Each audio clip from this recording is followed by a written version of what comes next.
Alright, what's going on YouTube? We're back with some more Baldur's Gate 3 mod videos. I apologize in advance for the quality as I am currently using my laptop to record and edit videos, simply because my main computer shut down at the moment.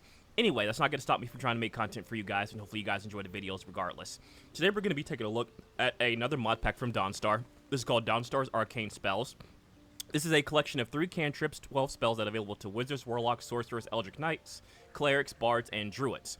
So, rather than go through the level up process like I usually do when it comes to spells or mod videos, I'm just going to go ahead and showcase the 3 cantrips and the 12 spells themselves, as they are available for a plethora of classes, and I feel like the level up process to showcase this wouldn't be as efficient as to me just showcasing the spells as you get off the bat. So, going through the list, the 3 cantrips that you'll get starting out. The first one is going to be Arcane Barrage. This is a collection of arcane bolts. You get to shoot out 3, and they increase in damage. They use a bonus action and a regular action. The next is called Wand of Absorption. This is actually pretty interesting because it allows you to essentially take the essence of a creature, and once you have 3 spheres, you'll be able to do extra necrotic damage, or you can dismiss the wand or the absorption spells and do 4 to 8 hit points of healing to your allies or to yourself. Pretty strong cantrip, honestly. And the next one is called Foresight.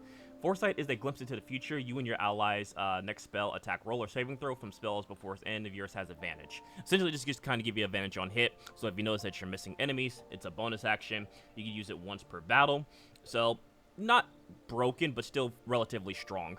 I'd probably like to see this more on a cooldown, more so than a per battle basis. I feel like it's good, but it's not great. If there's maybe a small buff to it. Anyway. Going on from there, the spells you get at level 1. The first one's called Arcane Prism. Trap a medium or smaller creature into an arcane cage, preventing movement. When the target takes elemental damage, the cage detonates, dealing 1d8 damage of that damage type immediately, and another 1d8 damage at the end of the turn. So, essentially, you trap a creature into a prism. You do something like Firebolt. It'll take extra fire damage at the beginning of that attack, and at the end of it, you'll get additional fire damage. Relatively good starting spell at level 1. Next one is Solar Flare. Launch a solar flare that explodes in a 2-meter radius. It deals 1 to 8 radiant damage on impact and 1 to 6 fire damage to nearby creatures.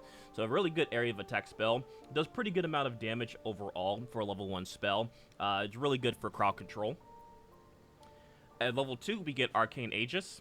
Conjure a shimmering arcane bubble that surrounds you and an ally, reflecting incoming projectiles back towards the source. So, essentially this allows you to essentially deflect arrows. I don't know if this works with Magic Missile. Magic Missile, I believe, qualifies as a projectile. That's something I will have to test further, but from testing, it does block arrows and other ranged attacks. Next up is Whirlwind. Summon a spiraling vortex of elemental fury. The winds hinder movement speed by half. Each round, powerful gusts pull creatures within 4 meters of the vortex towards the center. Those drawn into the 2-meter heart of the storm are struck by crackling lightning and battered by raging winds.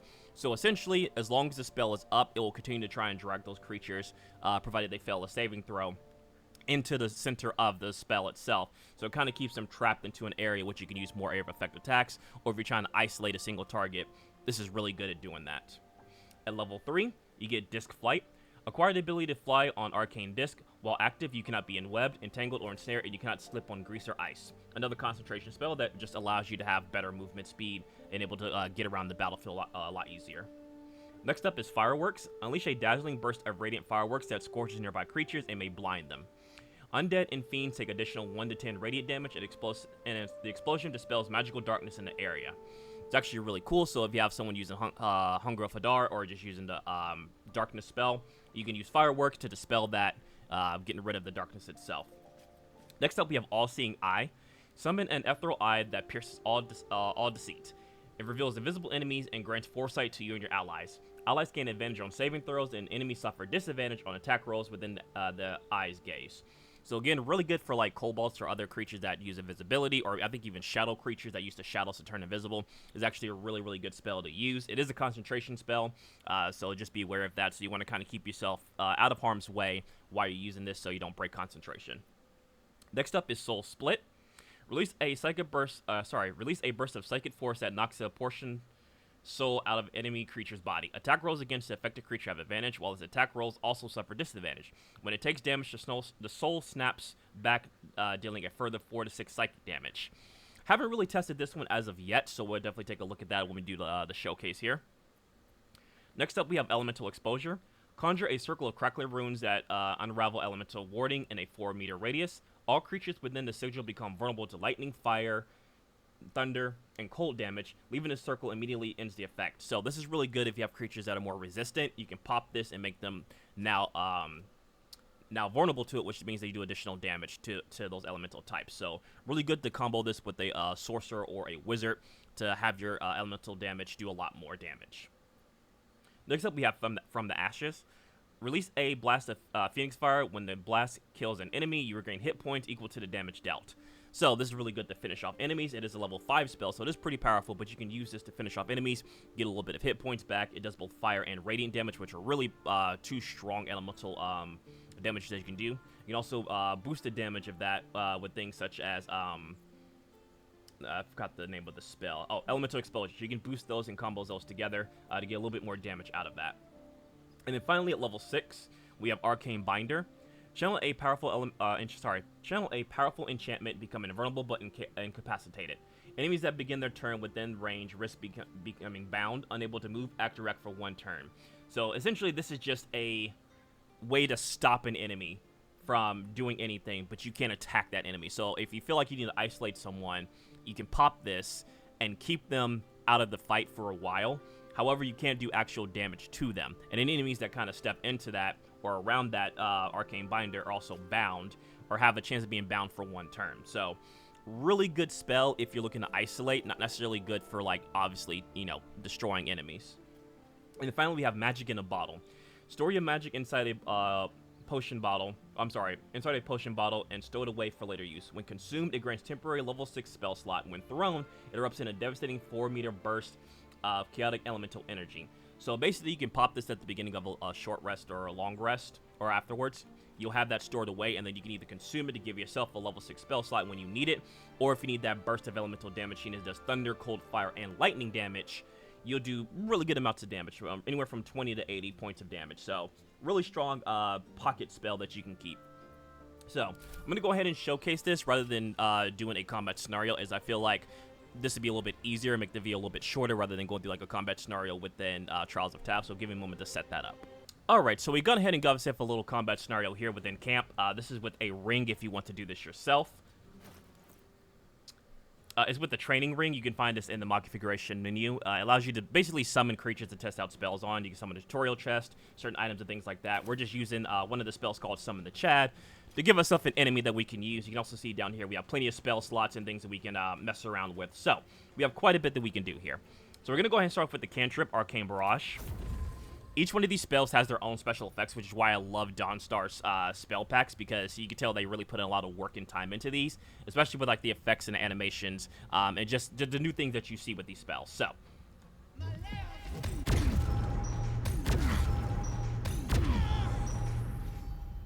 alright, so that's going to be Arcane Barrage. Next up, we're going to go ahead and do Warp of Absorption. As you can see, we have one of the spheres here. We need 3 of these spheres. And then 1 more.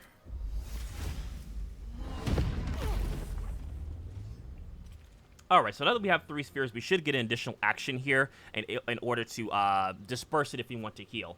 But just to kind of showcase that you do additional damage here, go ahead and bring up the combat log here. As you can see, we did additional necrotic damage because we have all 3 absorb spells. Give me a minute while I'll go ahead and set up the other portion of the Wand of Absorption. Alright, so whenever you have all 3 of the arcane spheres, you should see a spell called Arcane Heal. Now, if you don't see it in your toolbar, what you have to do is you have to go over to the spellbook slot, and then you'll see here under the cantrips, it'll show up as a cantrip, Arcane Heal. You have to drag that into the menu. Essentially, what that does is once you pop it, it allows you to burst out and do some healing. Now, it doesn't heal yourself, but it does heal allies. So, we'll go ahead and move Minthara a little bit closer. And we'll go ahead and do the process again just to kind of show off the heals for Wand of Absorption.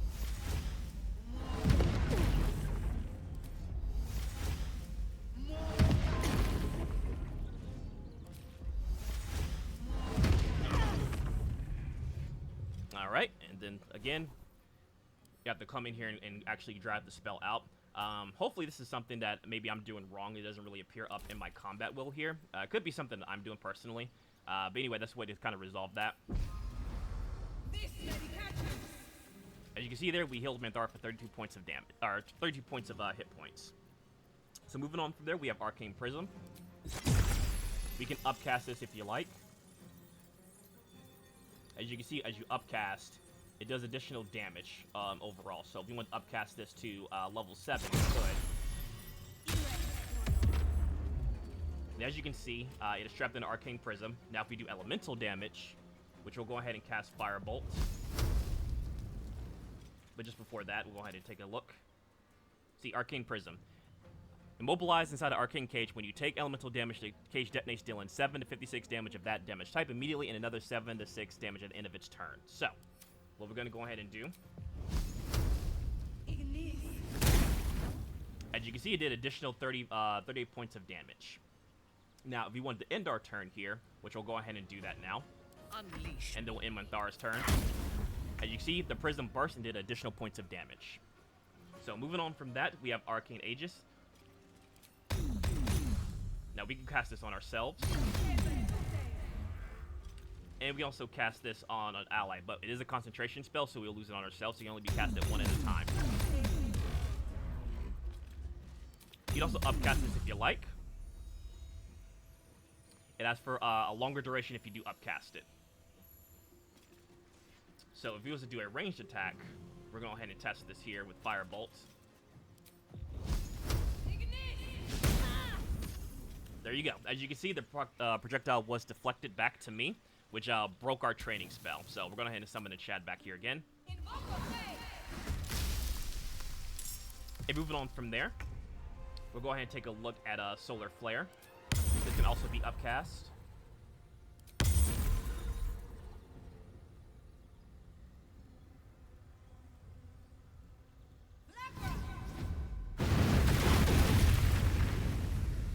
Does pretty good amounts of damage. You can cast it on multiple enemies as well. Next up, we're going to go ahead and cast Whirlwind, which is going to break our concentration for Arcane Aegis.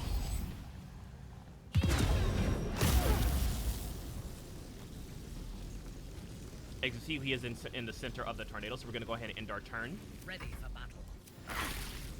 You can see he took damage and is unable to escape out of that tornado. So moving on there, if we have Fireworks, we're going to go ahead and end the cast of Whirlwind here. Next up, we have Fireworks.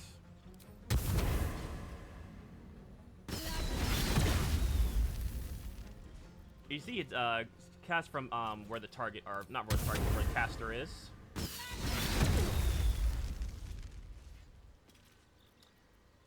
Moving on from there, we're going to go ahead and go to Foresight.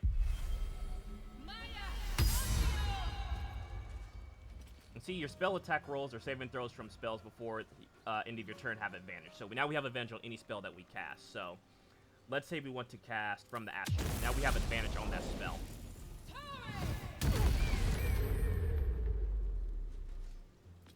Same thing with things such as Firebolt. Now, obviously, you can still miss. It isn't guaranteed based on your rolls, but you do have an advantage on the attacks. So, moving on from there, we have All-Seeing Eye.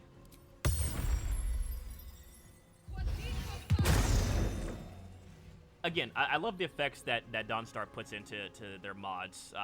Really, really just cool effects overall, and each one is definitely unique from the base game. So moving on from there, we have Soul Split. Get it a little bit closer.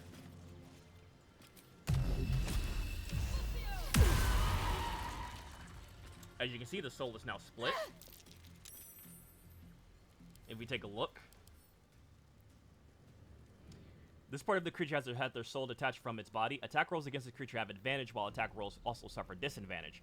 When it takes damage, the soul snaps back, dealing a further 4 to 16 psychic damage. So, whenever we do an attack now, so again, we're going to use good old Firebolt. You'll see that he took additional psychic damage.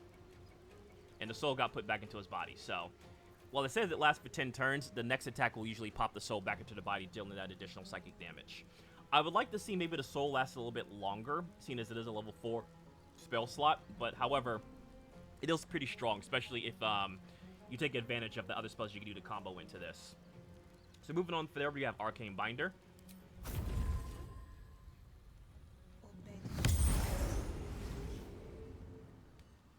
As you can see, both me and the creature are bound. So I can't move. Yes. The creature can't move. We'll go ahead and skip our turn here. So yeah, I'm stuck as long as I'm stuck in his Arcane Binder, it can't really do anything. Suffer. So I guess you can actually attack the person. Interesting. Okay. So I guess as we can't attack, but someone else can attack the creature that we're binding. So that's actually pretty strong, all things considering.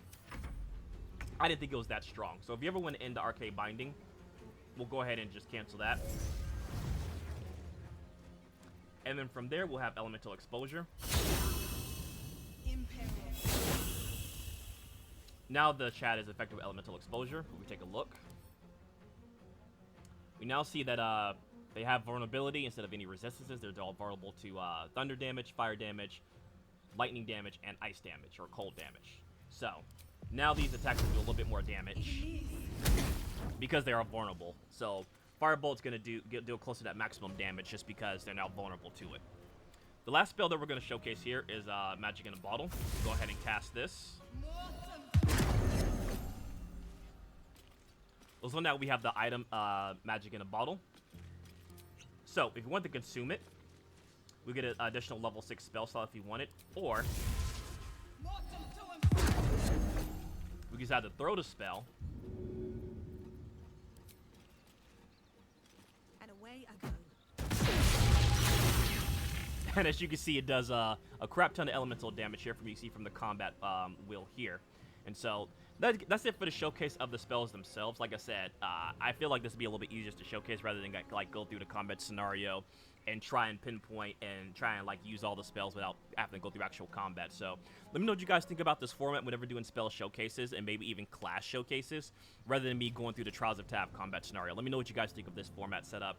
And if you enjoyed the video, please go ahead and subscribe, like the video, and do all that stuff. We're starting out with 2016. I'm not 2016. I can do time and stuff. We're trying to start out 2026 a little bit stronger than last year. I'm going to try and upload a lot more content this year. Trying to reach your goal of maybe getting up to 30,000 subscribers by the end of the year. A small goal, but a goal nonetheless. And, you know, hopefully you guys are here to watch the videos, support the content, like all that fun YouTube stuff. And, yeah, be on the lookout for more videos, more streams in the future once we get my computer fixed. And, yeah, hopefully you guys enjoy. I will leave a description down below to download the mod itself. I will be doing another showcase here next couple of days from the same author, Dawnstar, so be on the lookout for that as well. Take care, love you all, and see you next time.